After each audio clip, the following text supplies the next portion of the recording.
And in today's episode of Obvious Things Are Obvious, Ford's former CEO and analyst Gene Munster say Elon Musk's endorsement of Trump is very good for Tesla.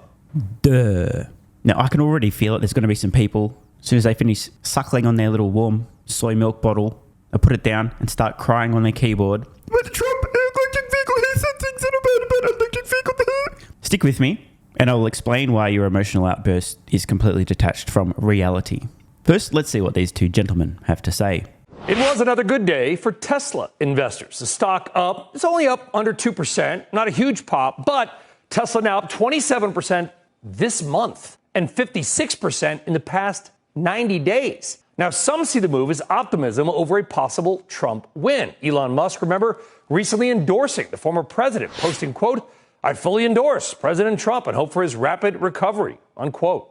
But what, if anything, does Musk's endorsement mean for Tesla and the EV landscape? Why would it matter at all? We might have some ideas. Let's bring in Deepwater Management Managing Partner Gene Munster and former Ford CEO and CNBC contributor Mark Fields. Mark, I got to imagine that the thesis is pretty basic. It's that if Trump does not like EV mandates or tax credits or the Inflation Reduction Act, anything you strip out of the legacy automakers or a Lucid or Rivian or whatever it might be is going to go to Tesla's benefit because they are, for the most part, the least expensive, best option in EVs today. So before we hear from Mark Fields, this is basically on point. As I have literally been saying for years, and you can fact check me, electric vehicle subsidies are completely unnecessary wastes of taxpayer money. Electric vehicles are commercially inevitable. They're already compelling. Not everyone can afford them today.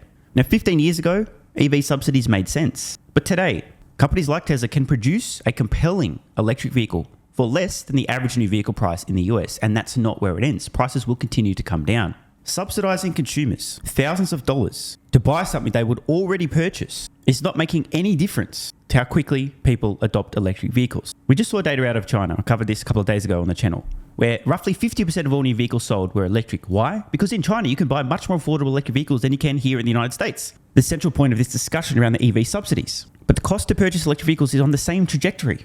The more affordable they become, the more compelling they become, the more within reach of consumers they become, the more consumers will buy them. There is absolutely no need to be providing these incentives to consumers one way or another. In the future, all vehicles sold will be electric. Incentivizing consumers to adopt this compelling technology today makes as much sense as in the mid-90s leading up to the 2000s, incentivizing consumers to adopt the internet or the use of a personal computer. Or in the 2010s, incentivizing people to adopt smartphones. It's going to happen anyway. It is inevitable. The costs are coming down. The technology is compelling. It's disruptive. It's happening. As I said, for years, I've been saying these EV incentives are completely unnecessary and shouldn't exist in the first place. However, and I've also, by the way, pointed out that they're actually massively advantageous to Tesla. It just means that Tesla can charge more for their vehicles or make more money selling them. But they're not necessary. That said, if EV incentives do go away, which they should, Tesla, who today are the only company in the United States producing electric vehicles profitably, Tesla will still be the only company in the United States producing electric vehicles profitably. It just means that their so-called competition, instead of losing $29,000, $39,000, $59,000, $69,000, $79,000 per vehicle sold, will be losing a little bit more. This would have a negligible impact on Tesla.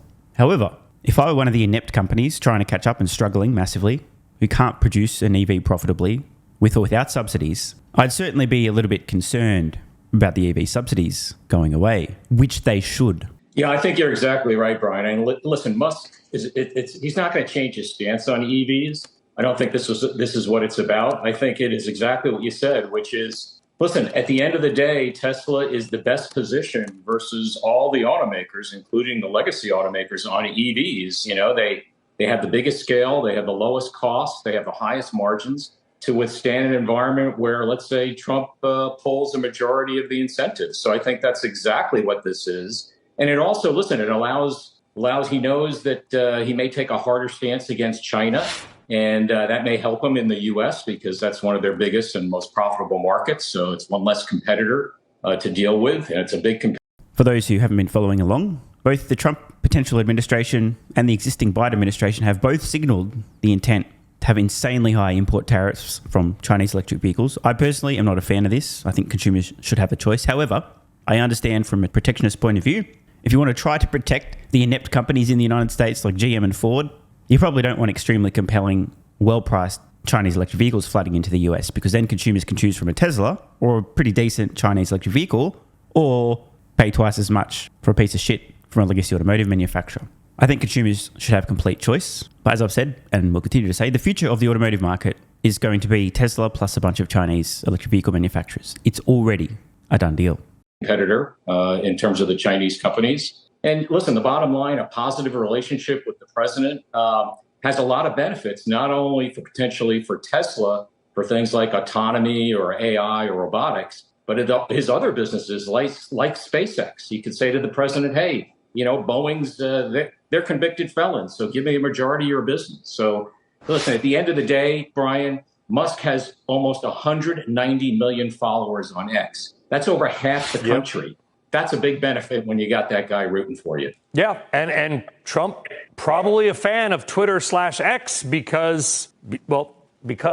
And Gene Munster, was that kind of the point? If you can get a brand new Model 3 for $39,000, you don't need the $7,500. It's nice to get, but if Trump were to strip it out, that's a lot better than a $75,000 Audi or whatever e-tron without a rebate. Bingo.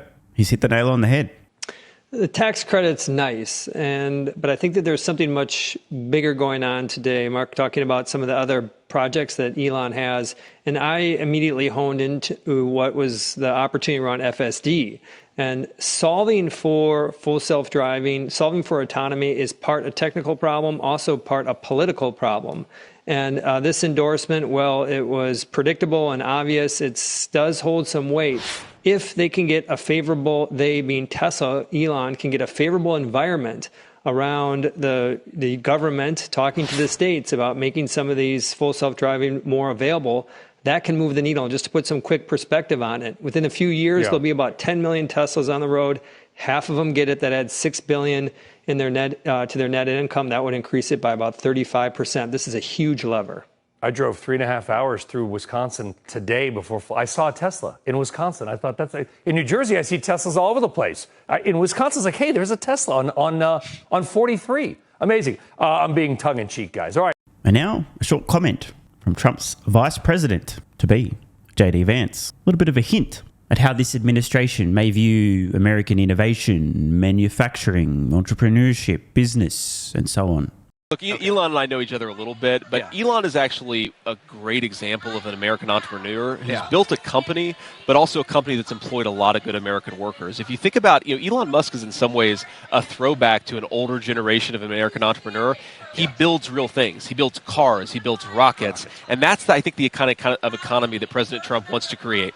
Indeed. Now, contrast this with the comments we've heard from the Biden administration, who've weaponized the Justice Department against Elon and a bunch of his different companies. A few years ago, Joe Biden, during a press conference, literally saying that it's worth investigating, looking into Elon Musk, as if they might want to harass the guy, which we've seen a bunch of bullshit in the intervening years. Failure to recognize Tesla as a leader in terms of electric vehicles, gaslighting the American public, lying, suggesting GM let it matter, electrified the whole industry. You did it, Mary, I'm serious. You let it. Get fucked. So an administration that is very business friendly, wants manufacturing jobs in the United States, as a vice president who openly recognizes the incredible impact Elon Musk has had building things in the United States, the jobs that have been created, the innovation that his companies have spurred, a formal endorsement of Donald Trump from Musk. This can't be anything but great for Tesla relative to the current situation in which the Biden administration has the official message that Elon bad. But don't tell this to whoever Electrek.co is. Just after his huge stock grant, Elon Musk commits $45 million a month to harm electric vehicles. Reposted by somebody, I don't know, has anyone, who's SMR 420, I don't know, who wrote, if anyone wondered what sound a vagina makes when it cries. Well, that's a highly controversial post, although it's accurate. Isn't it funny, by the way? The different perceptions. Now, these are all based on rumours about Musk committing money. It's not confirmed or denied, but assuming it was true, Musk formally endorsing Donald Trump for president, this is a great thing for Tesla and a neutral thing for electric vehicles. Unless, of course, you consider the fact that Tesla's literally leading the charge, pun intended, with electric vehicles, therefore it's actually a great thing for electric vehicles. It's highly likely we're going to see corporate tax rate cuts, making it even more compelling for companies like Tesla to manufacture more in the United States, to scale up production in the United States, as opposed to doing it in Mexico, China, etc. Create more jobs, invest more heavily in technology. Remember, Tesla's scaling up lithium refinement up and down the supply chain, completely vertically integrated everything, right?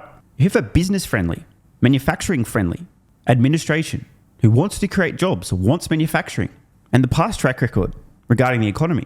This is going to be great for Tesla, which is great because Tesla is the leader in terms of electric vehicles in the United States. Still today, Tesla's selling roughly half of all electric vehicles in the United States. You have to understand, folks, a lot of people, I just don't think have the, say, intellectual capacity to pass statements from certain people in certain contexts. We've seen Donald Trump in the past pandering to voters in states and cities in regions where a lot of people are employed in the fossil fuel-based industry, trolling electric vehicles, joking about them not having enough range. The reason he's doing this is to allay fears that people who work in the fossil fuel industry have of governments mandating them out of a job, destroying their industries. The whole point is giving consumers freedom of choice. And when consumers have freedom of choice and the price of electric vehicles continues to come down over time, they will massively adopt them. You do not need to incentivize or otherwise. Listen to Orange Man Bad himself discussing Tesla and Elon Musk. And by the way, I'm a big fan of electric cars. I'm a fan of Elon. I like Elon, but I like him.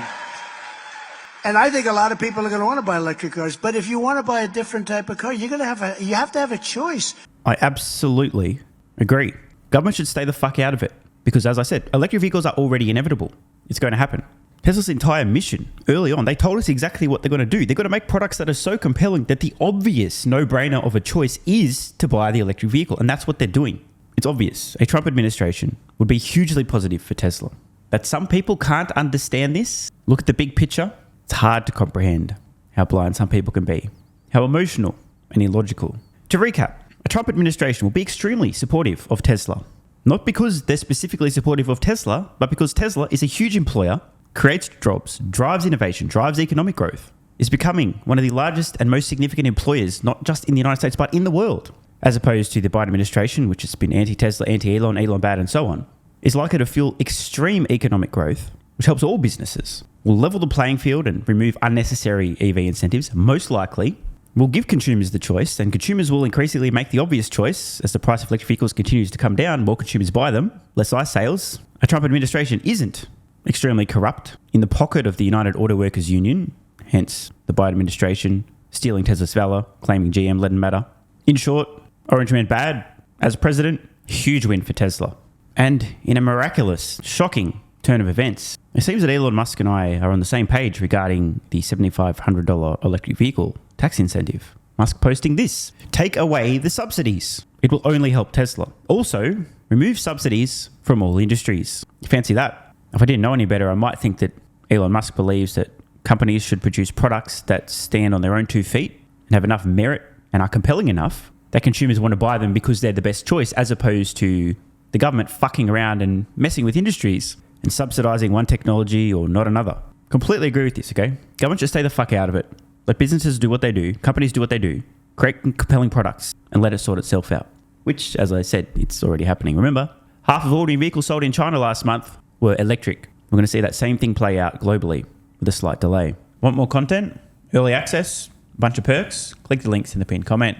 AG1 is awesome. I've been taking it daily now for more than 3 years. It's a great way to fill in nutritional gaps. It's packed full of vitamins, minerals, and whole food source nutrients, plus has prebiotics, probiotics, and adaptogens to improve gut health, regularity, and help your body handle stress. I'm always looking for an edge to help me feel and perform my best, which is why I haven't missed a day of AG1 for more than 3 years. And I haven't missed a daily video in more than 3 years. Must be a coincidence, right? Just try it and see how you feel. Click the link in the pinned comment or head to drinkag1.com/SMR and get yourself a free 1-year supply of vitamin D3 plus K2 and 5 travel packs. But don't take my word for it. This is what viewers of the channel had to say after trying AG1.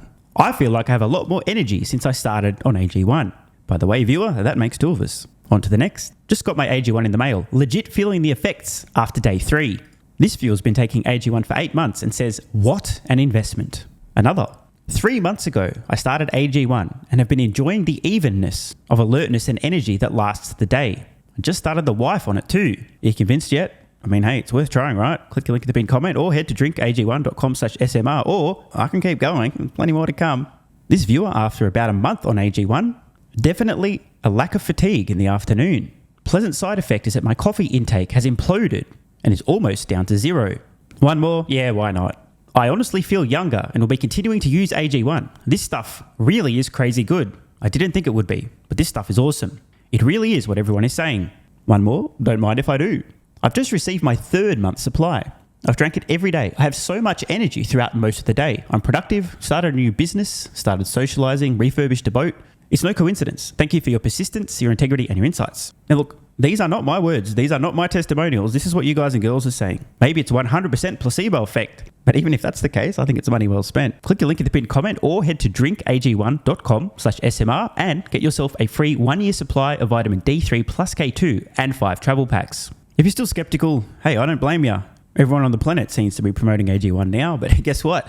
They weren't nearly 3 years ago when I had this to say privately to my Patreon audience before there was a relationship, when I was asked about what I was doing for my health, energy, and so on.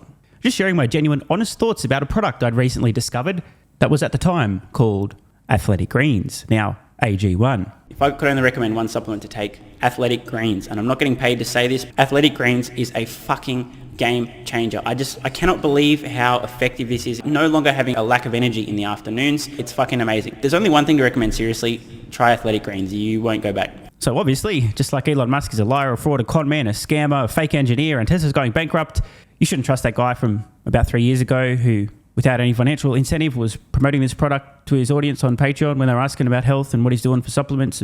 Because obviously, there was some other reason he recommended that, obviously. Not sure what it was, but don't trust that guy. And all the testimonials, like my mental game has improved with AG1. I feel better than ever. I'm so impressed. I've bought it for both my parents. I feel more focused and have better digestion. Incredible difference. No more afternoon fatigue. It's relieved gut issues. These are all just obviously fake testimonials from fake people. Right? Wrong. Just try it. Unless you hate yourself. If you hate yourself and you don't even want to risk possibly feeling better, this is not for you. But for everyone else, what's the worst that could happen? Try it for a month. See how you feel. It's a no-brainer. Just click the link in the pinned comment or head to drinkag1.com/SMR. You'll get a free 1-year supply of vitamin D3 and K2 plus 5 travel packs. And you'll take the colossal risk that maybe you might have a similar experience to some of the people whose testimonials we've read in this video.